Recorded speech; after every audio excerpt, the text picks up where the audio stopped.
I guess for me, like my first real dove hunt, I guess wasn't till college when I was up here.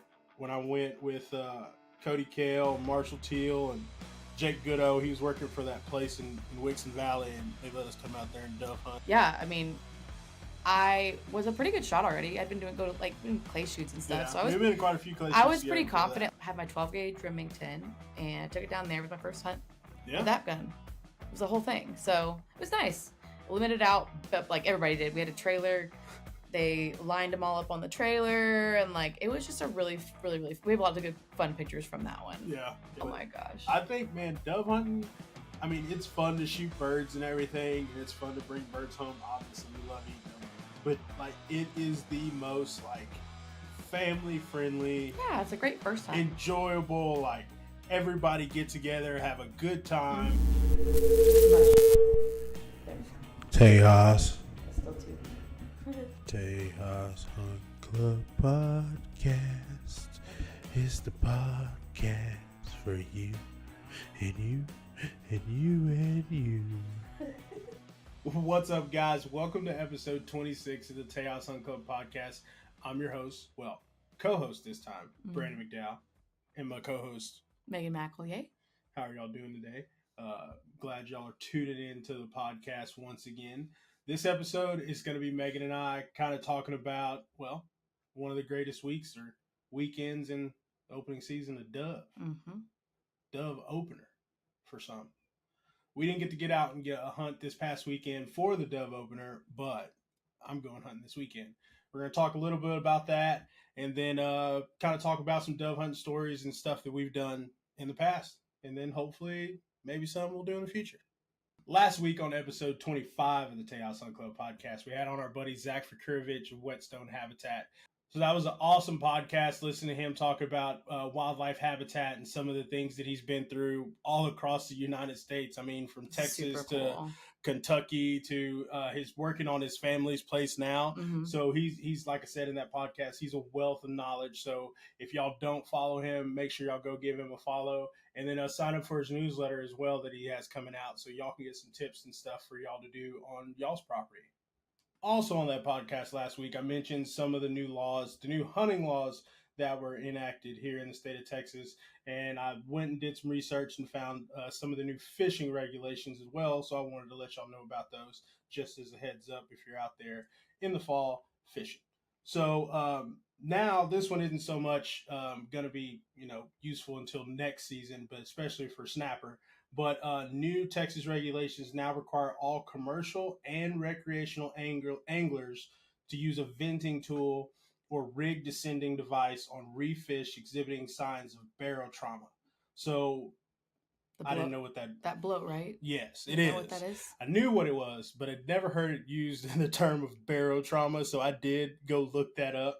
And technically, it's a pressure-related injury fish experience when reeled up from depths of approximately 50 feet or greater. Mm-hmm. So like those snapper species that we like going for, of course, when you pull them up, sometimes they're it looks like a swollen tongue. Yeah, it looks like the swollen tongue. So like you said, that's one of the signs of it. So stomach hanging from the fish's mouth, yep. Fish floating on the surface. So you might have seen that when they figure out they're undersized or something, you try to put them back and they don't really swim down. They kind of just hang out on the surface. Also one of them, intestines protruding from the anus. Oh, I have not seen that.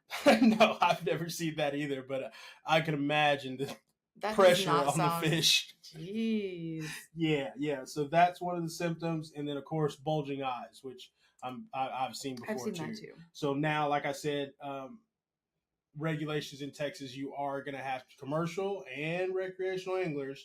You're going to have a descending device for those fish, and I mean, I can see where that's a good thing. I know we followed, or I've followed on Tejas and stuff on a page called Rig 'em Right.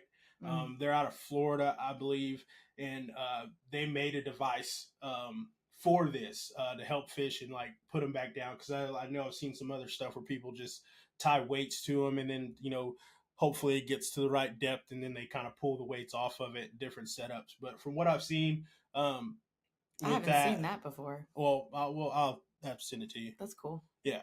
So we've shared some of their stuff on Tejas, and then I've shared some of their stuff on my page when they were talking about like the red tide and all that kind of stuff. I've seen that. Yeah, it's a cool account. Yeah, y'all should definitely follow them. They're pretty cool. Yeah, so maybe I'll reach out, maybe get them on the podcast since that's new to us, and maybe something we can learn and spread the word about, because we're gonna have to have these devices going fishing.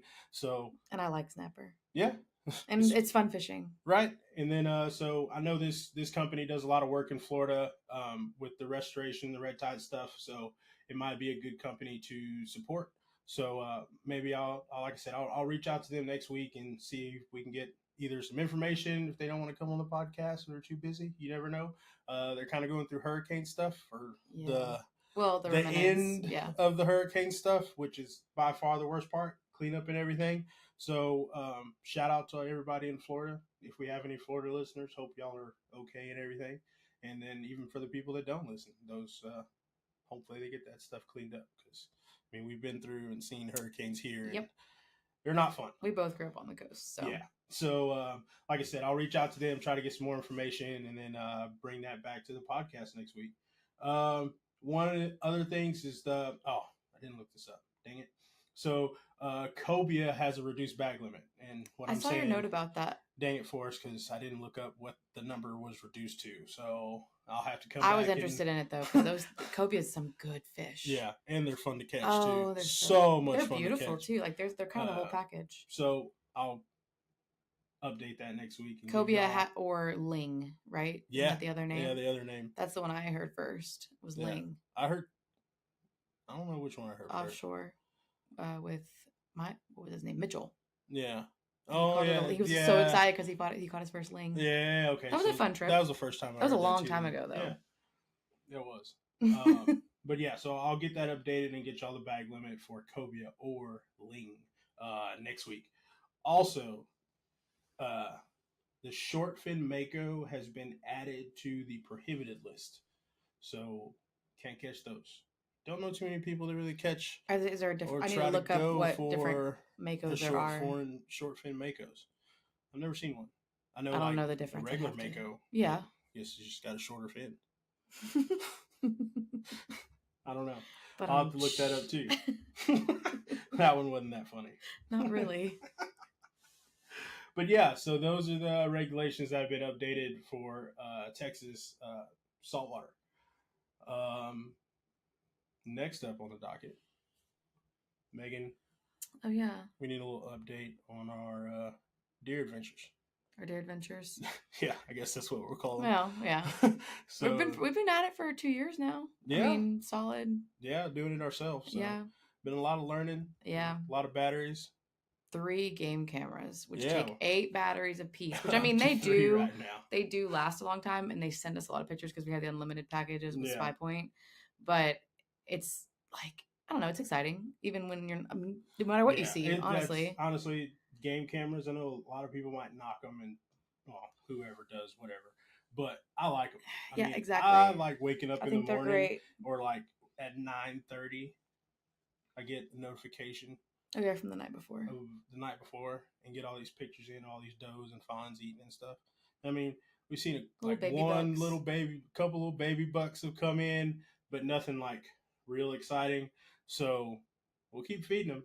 I mean, I'm doing my part. Yeah, I feel it every single time. Sportsman's Choice. Yeah, Record Action. We got the mineral out too. Mineral. Then we did the mock scrape, which we've had. I like that. That's a cool concept to me. Yeah. Like, because I think last year was the first year when I was sitting in the blind that I saw a buck. It was still a baby buck. Yeah, that's right. But it was my first time seeing a buck scrape, actually do it. And that's part of why I love it so much, is because you get to watch all this stuff. But I mean, and then I didn't know how you were going to do that. And you just got to break up the ground. And then we use the, I can't remember the name of it, Code Blue. Code Blue, yeah. Shout out Chad Jones. He recommended it. So that's what we're running. And it seems like we see a little bit more activity around when we put it out. Yeah. A little bit. We can't positively say that. But we seem to have some they're uptake. Going past it and stuff and then walking up to it. I know that little bitty buck walked up to it and he was standing in it for a little while. So it's just cool to watch. It's a fun process, and you get to take care of deer, and it's better than TV. Yeah, it really is. It's fun. But yeah, I went out to the property and I set up our blind. All by herself. All by myself. And there was no wasps or anything, but there are some big holes out there. I fell into one, but I'm good. So we know where they are now. Nice. But yeah, so I set up the blind, sat in the chairs, put the, checked everything. Oh my gosh. First of all, I love our blind, but when you're by yourself, it takes some effort. And I'm have really short arms and I'm trying to pull this thing out. It's so easy to use, y'all. And I can't remember the name of the blind, but anyways, it's hard for me. Rhino blind. Yeah, the rhino blind. Yeah. It's hard for me because it's just the actual holding it from here to here to pull it out far enough. I'm I can't. Yeah, to pop out the sides. So you just pop out the sides. It's awesome. I love it. We have 2 chairs in there, and then I went and checked. We had, I think, a quarter left in the feeder. Just topped it off. It wasn't anything crazy for the feeder. Yeah. But I did set the timer though. You changed it? Yeah. Cool. Yeah, I did. I changed that because the sun's starting to go down sooner. Yeah. Not by a significant amount, but I think the mornings it's more noticeable, especially when it's getting hot so fast. Yeah. They want to be out there when it's cool. So. Right. Which, next week we're supposed to be getting. Oh my gosh! Finally, it's gonna be 85 degrees. Y'all. Not even. Hopefully. At night, they even said it was 94 during the day. Which I'll take it. Over 105. It was 105 today again, which is it's been that way though. Yeah, for 2 months. At the range today, it was. I was wondering how you were doing. It was real hot. He went to the range today, and I was like, "Ooh, what a day to go to the range!" It was. We were there from I was there from 1 o'clock until we got done at least 7. Yeah, 7:15, something like that. But anyway. But yeah, got that all set up. I'm excited. Well, now I have other plans on opening weekend, but excited to see what you see on opening weekend. Yeah, I'll probably go. I have good plans on opening weekend. But you do. Have I really do. You want to talk about that? Yeah. So opening weekend, Brandon's going to be solo in it. I will be in the West Texas area with Stewards of the Wild. We're doing a mentored hunt with Texas Wildlife Association, and let's see. So it's a doe and hog hunt. Nice. Yeah.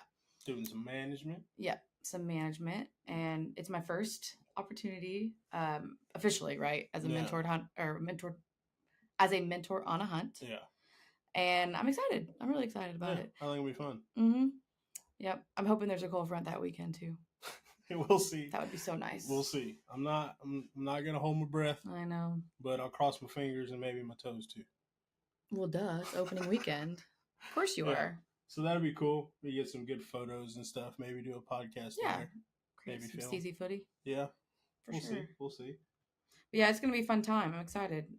We just got our Huntmaster certifications a couple weeks ago. I don't even know if we've talked about that either. But not really. Just catching up on everything. Yeah. So, if you see our post on Instagram, you know. But we didn't mention in the podcast, but Megan and I did get our Texas Youth Hunting Program or Texas. We're just Huntmaster certified. Huntmaster certified in the state of Texas. So it's across 3 different programs: the TWA, Texas Youth Hunting Program. I think Stewards is the other one. It's the 3 together. You're kind of Huntmaster certified for all of them. So you go through. It's a good process. Kind of we did the 1 day you study in class, but you have to study and take 4 exams. 4 exams, yeah. Mm-hmm. 4 exams over, kind of general hunting practices. Of course, safety, which is the biggest thing. Which it should be, but the biggest thing that it kind of harped on, and then also how to plan on plan hunts for the adult mentor hunter program, and then the Texas Youth Hunting Program also.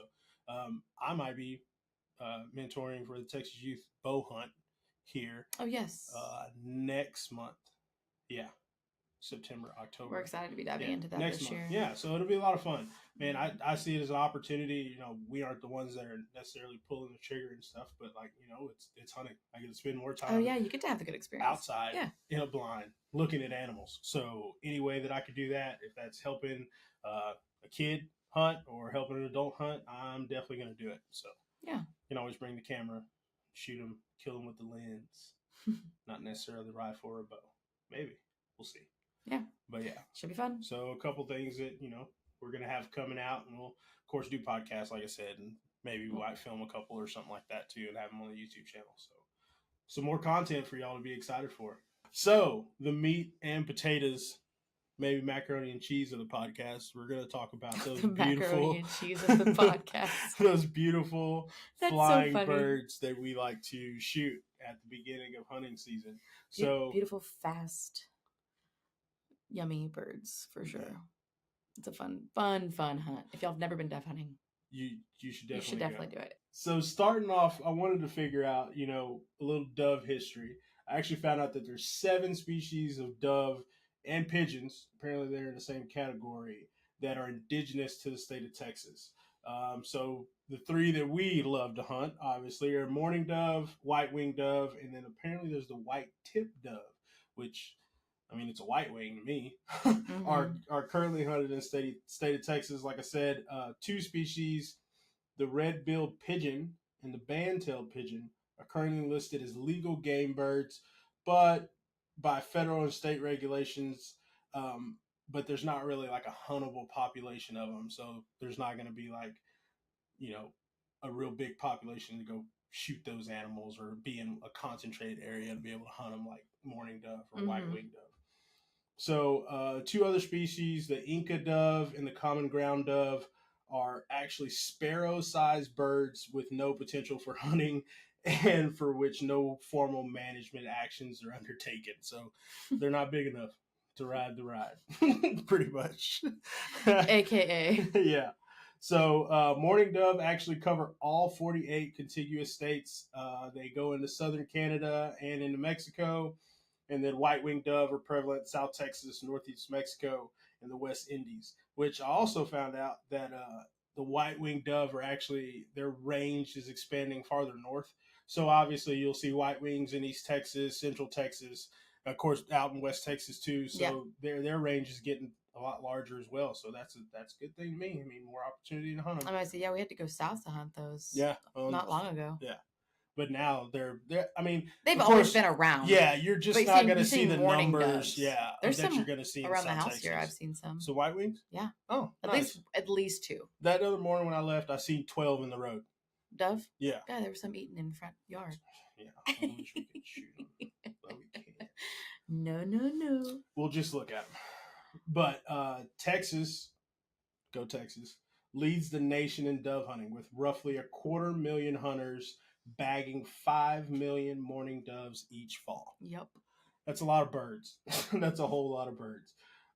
Dove can travel up to 7 miles a day for water or food, but they stay around average about 2 miles for water or food. So put that into your dove hunting game plan. And if y'all knew how it would look if they didn't hunt these birds, oh my gosh.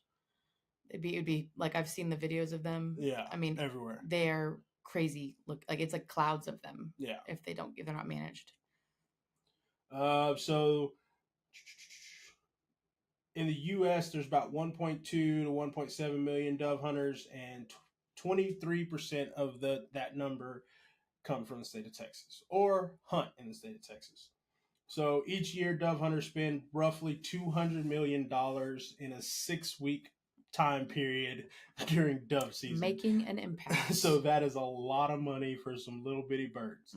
And then dove hunters also account for 74% of shotgun ammo sales annually? Every year. Yes. Are you kidding me? No, I looked at 71? 74% of all shotgun ammo is sold for dove hunting. Wow. Yeah.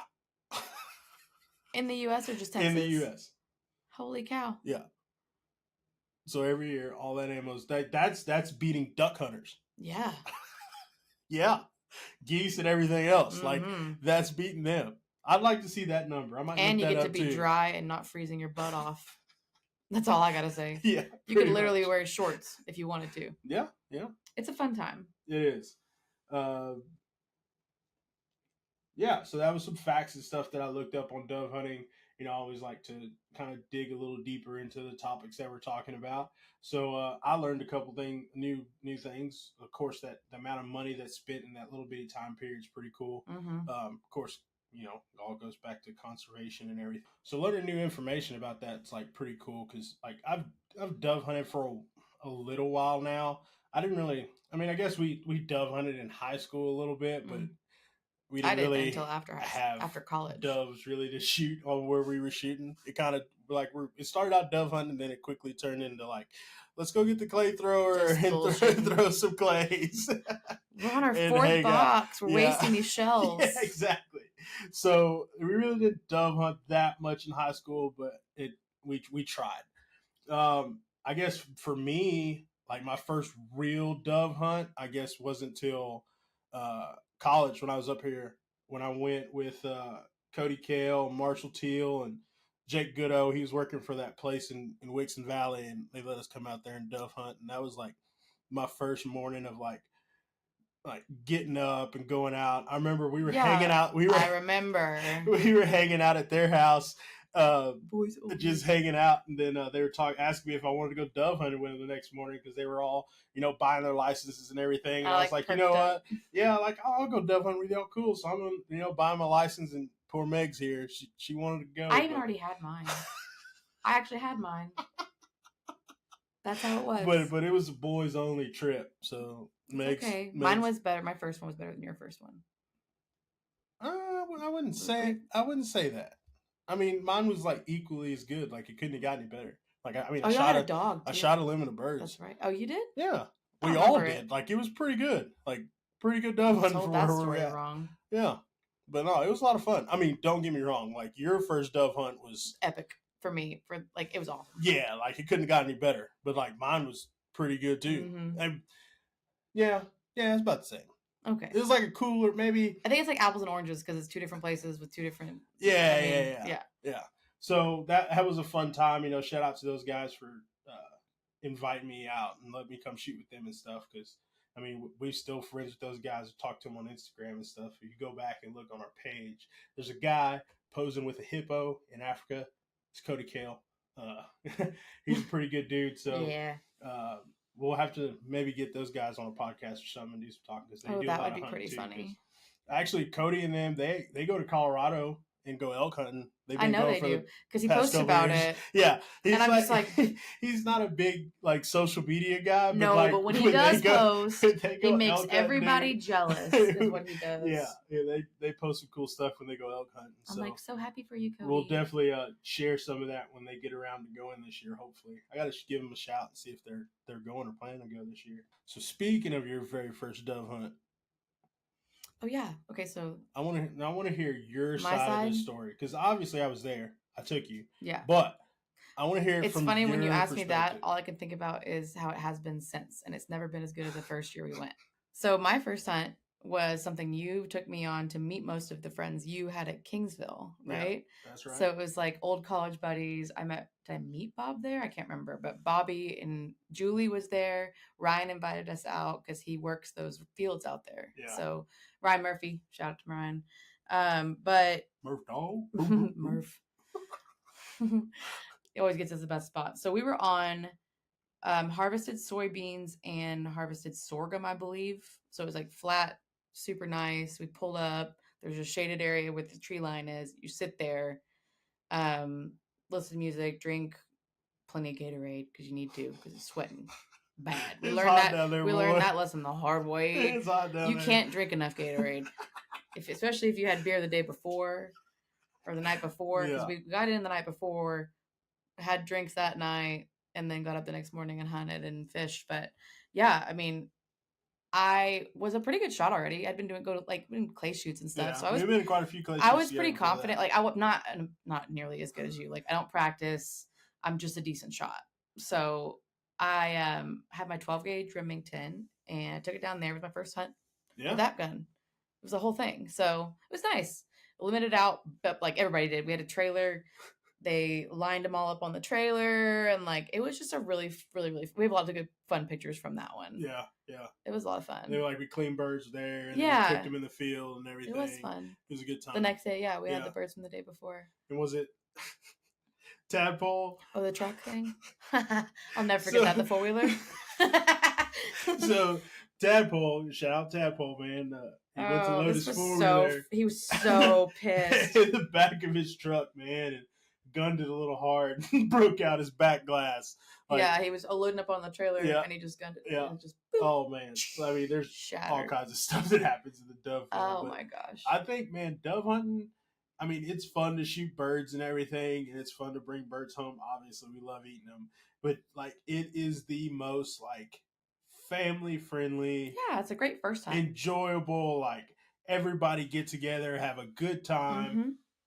You know, I mean, you can bring your kids and everything. At that point, they didn't have kids, but like a lot of our friends now have kids, and like they've been posting pictures and stuff, and them going dove hunting last weekend. Like, you could bring the kids, have everybody. It's just a good time. You could talk, make noise. You don't have to be quiet all the time. I mean, if you want to, you could turn it into a little game about, how many shells does it take to hit one bird. Oh, dude. When you're like picking up shells, it's just like, motherfucker, like trying to pick, like, it's just money. Yeah. So but they taste good. That was your first dove hunt that we went on. Yeah. And then we went back down there a few other times. It rained one year bad. Yeah. And got real muddy. And pushed birds out. Like, a lot of people got stuck out in the field. Dude, like all kinds of stuff. That was the next year, I'm pretty sure. Yep.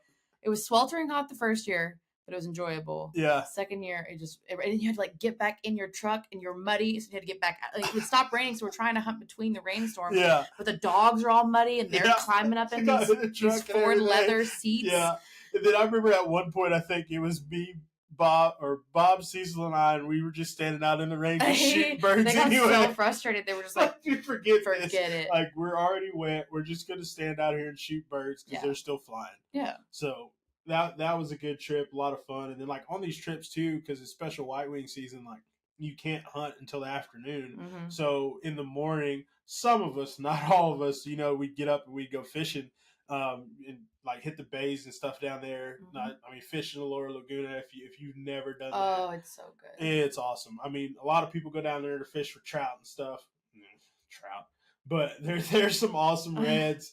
And then, I've never caught a snook down there, but it's your chances of catching. The third or fourth year that we went, I went out. Yeah, I got to go. Yeah, with Joe Curtin. Only because somebody slept in, and I was like, "I'm up." Yeah, I'm up every single time there's a boat in the water. Yeah. I'm like, "I'm up." Somebody not sleeping. Somebody, okay, I'm up. Let's go. Yeah. So that was Joe's birthday. Yeah, that's right. And y'all freaking murdered. We all hit our limit in reds. Yeah. Like, there was a whole stringer of them. Yep. I remember taking that picture when I was wade fishing, and I never wade fish. That's how crazy. It was awesome though. Yeah. It was like flat for miles. Yeah. You could walk, and like Joe was like way out. I'm just like, okay, like, so it was fun. It was like, I didn't have any gear. I'll never do it again without like a pair of tweezers and an extra lure and some other stuff, because I was like, having to go back to the boat for everything is not fun. No. Especially when you find them. I know. I caught some trout that day and a couple reds, and it was a lot of fun. Yeah. So a lot of fun. Go fishing in the morning, and then come back to the house, and then either take a shower or something, get ready, and then hit the dove fields in the afternoon. Special Whitewing season down the valley is a lot of fun. So if you got some buddies down there, hit them up, because it's definitely a good time. Yep. And then, like I said, we went down there and did that for a couple years, and then of course, your friends get married, have kids, which ain't no fault of theirs. They all did at the same time. At the same time, and it kind of just, that trip kind of just fell apart. Fizzled. Like we still get together every now and then, but it'd be fun to get the group back together and do another one down there here soon. So have to hit up Ryan and see if we can set that up. Mm-hmm. And then I guess the last year that the first year that we didn't go, we made a trip to Georgia. Oh, that's right. That's right. Okay, so that's why we had a skip year. Yeah. We made the trip to Georgia. We went and another people, if you don't follow them, you definitely go check them out. 24/7 Hunt Crew. Absolutely. Out of Georgia. They have some awesome duck hunting content. They travel all over the place chasing ducks.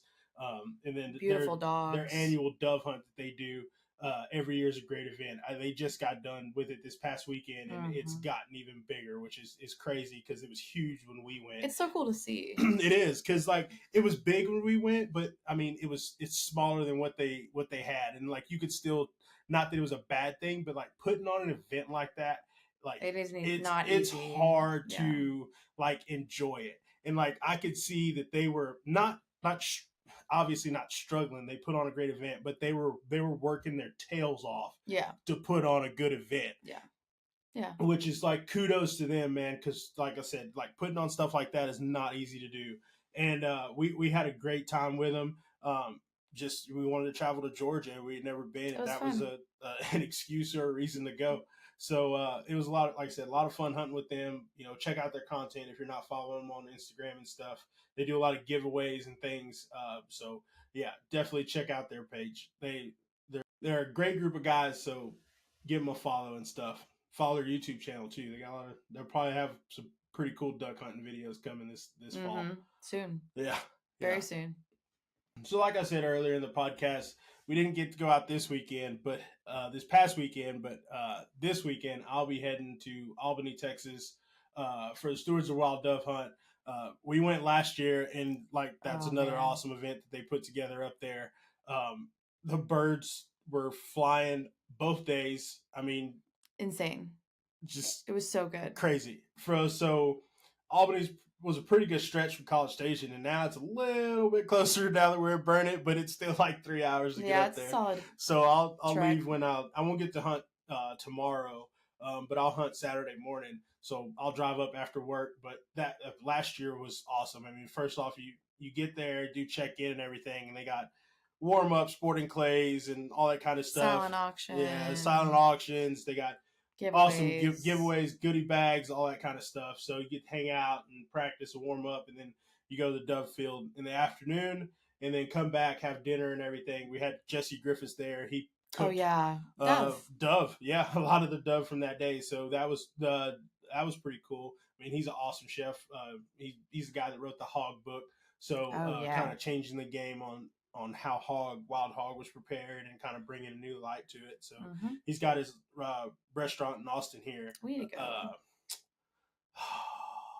my gosh. I can't believe I forgot the name of his restaurant right now. But follow his Instagram page or look it up on Facebook. Jesse Griffiths. He does a lot of stuff with Meat Eater as well. Daidue. That's the name of his. I'm a horrible researcher. I suck as Jamie. Yeah. So his restaurant's called Daidue in Austin. We haven't been there yet, but it's on the list to go to. So if you're in Austin, it's a good place to go check out from what I've heard. So we had dinner and everything, drinks, and then live music. Yeah, and we stayed in Albany that night. And then the next morning we woke up. We went to a different field. That was a cool drive. I think it was like watching the sun. We were watching the sun come up. I love watching the sun come up. That's another reason why I love hunting. Yeah, because we left Albany and we went towards Abilene. Mm-hmm. That's correct. Yeah, we drove toward Abilene. And so the sun was coming up by the windmills. Yeah. It was so cool looking. Yeah, it was a good morning to drive to the dove field. That day was like a Sour Patch Kid. I love Sour Patch Kids, and that's why that came to mind for me. But that day was a Sour Patch Kid. Some of the best dove hunting I've had in my life. Ever. The birds were awesome. Mm-hmm. But my gun broke that day. I mentioned that a few times. But my shotgun that I've had since my sophomore year in high school, it's a Browning Synergy Classic over and under. I've put a lot of shells through that gun and won some stuff with that gun and lost some stuff with that gun. It's kind of like my baby. But that gun broke, and unfortunately, they don't make parts for it anymore. So I'm gonna have to scour the internet. If anyone knows a resource where I can get some Browning Synergy Classic parts, please let me know. Mm-hmm. I'm not sure what the exact problem is, because when I tried to take it to a Browning dealer, they wouldn't even look at it because they can't get the parts, so they couldn't even tell me what's really wrong. So 1, I need somebody to look at it and tell me what's wrong. And then 2, I need somebody that could get me some parts for it. So if anybody's got the hookup, hit me up in the DMs, shoot me a message on Facebook. His 10 years. I mean, make him very happy. We'll figure something out on how to repay you if you could hook me up with that. Finder's fee. Yeah, definitely a finder's fee. Pay a finder's fee. So that was a great trip. Looking forward to going back to it again this weekend. Like I said, I'm not hunting tomorrow, but I'll hunt Saturday. And then after I'm leaving after Saturday's hunt, I'm going to leave to Lubbock to go hunt with our buddy Brandon Bredemeyer from out in West Texas. He's the president of the SCI chapter out there in West Texas, Midland area. So if you haven't listened to that podcast, you can go all the way back to episode 2.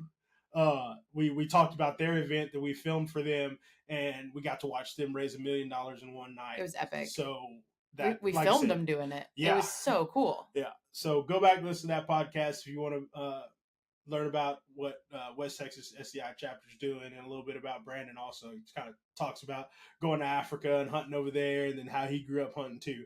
So just like I said, Saturday I'll leave Albany and then drive to about Lubbock area, which another 2.5 hours or so to go hunt with him and some of his buddies from San Angelo State. They shot on the clay team there, and they do this hunt every year. And he hit me up on Instagram. Was like, "Hey man, we got a spot on this hunt. If you want to come, just let me know." So definitely not going to turn down invitations to go hunting. So if you want to invite us hunting, we're probably not going to say no, unless it just like conflicts with something really important. Yeah. And you'll get some dope pictures out of it. It might be a maybe. If it conflicts with something, we'll work it out. We'll just see how it goes. So I'm gonna go hunt with him Saturday afternoon, and then on Sunday, and then we'll come back. So hopefully we'll sit down with those guys, maybe get a podcast, but I'll definitely be filming, taking pictures and stuff. So look out for that YouTube video when that drops. Depending on how much footage and stuff I get, we'll see how long it takes for me to put it together. But it'll be coming out soon. And then at the very least, we'll do a trip recap and everything, kind of do a podcast and put the footage together too. So it'll come out good. I promise. So once again, with the move and everything, kind of been slacking on the gear videos. Yeah, we both were like, we're doing it this summer. Guess what? I think we got the Gunner Kennel video up, and then that was it. We started moving. Yep. So we are going to do some more gear videos, I promise. I know the next 2 that we got coming up are we're going to do a video on our bow setup that we're going to be hunting with this year. Mm-hmm. So kind of talk about that. And then also we're going to do our blind bag kind of gear review. We use the Rogan from Kafaru. So we kind of set it up with what we like to keep taking a blind, and it's kind of a mix of what you need while hunting, and then also what you need while filming your hunts. So we'll definitely have those videos coming out here pretty soon. We'll probably try to get the bow video knocked out next week. We can fit it in, and then that blind bag video out soon after that. So it will still give you some time if you're looking for some stuff or trying to dial your kit in, or just want to tinker around with some stuff. We'll have some gear stuff that you can go buy or check out if you want to. I mean, I love gear. That's probably like he's been obsessed, y'all. Like I love different gear. He doesn't buy anything unless it's fully vetted. Like, oh, dude, I'll completely. He has to have 3 people that'll be a spokesperson for him. Like, he's got to have reputable sources. Like people that have used it. Like I'm comparing it to 3 other brands. Like I'll have so many Chrome windows open on my phone because I just like going back and forth and making sure that it's gonna be what I want to use. I mean, I trust him. I'm not rich by any means, so if I'm spending money on stuff, I kind of want to know that it's good.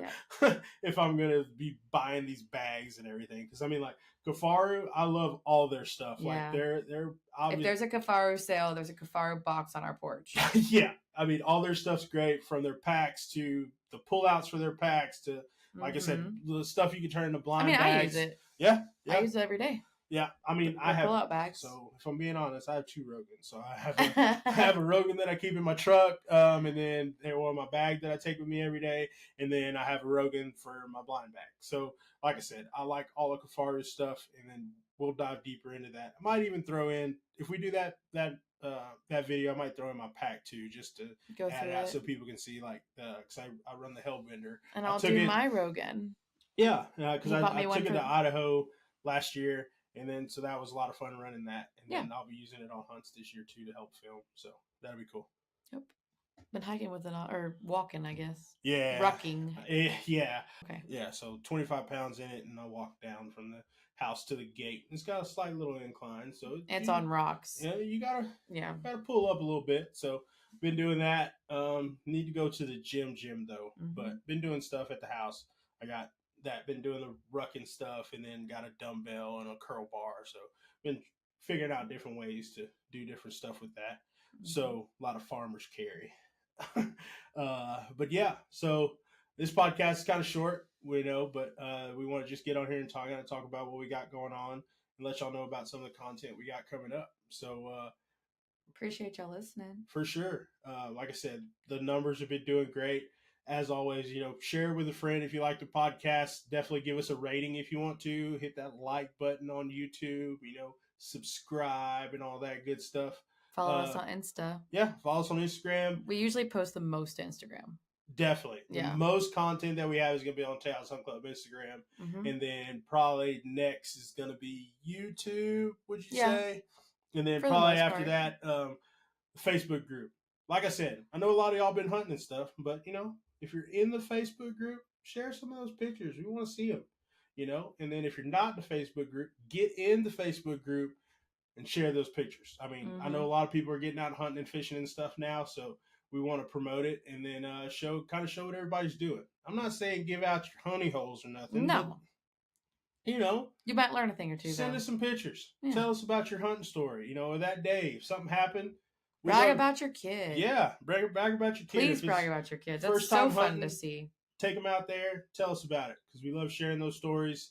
And then, congratulating those parents that do that and try to keep encourage that for sure. Tradition alive. Yeah. So, like I said, guys, appreciate y'all listening to the podcast and following us and everything. So, we'll catch y'all next week. See ya. Have fun hunting.